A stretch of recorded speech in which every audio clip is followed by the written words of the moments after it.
Dr. Neal ElAttrache at the Curl & Jobe Orthopedic Clinic, and we're going to talk about rotator cuff tears. The rotator cuff is a tendon sheet that is made up of 4 muscles that come from the shoulder blade and attach to the humerus bone of the shoulder. They function to position the ball of the humerus in the socket so that the big muscles, the deltoid, the pec muscles, the latissimus, the big power driver muscles can work efficiently. The rotator cuff is 4 muscles and tendons. What you're seeing tear is the most commonly injured of the 4 rotator cuff tendons.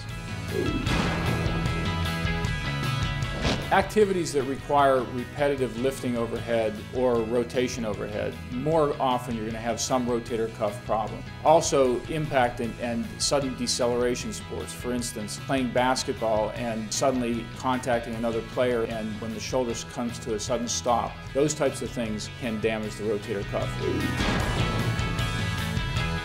The rotator cuff tendon heals very slowly, so methods of fixation have to be very strong and sturdy and apply the tendon back to the bone over as large an area of the healing interface as possible. Our results at this point with most rotator cuff tears, if there has not been significant degeneration and atrophy of the muscles, is very high. Our satisfaction rate is over 90%.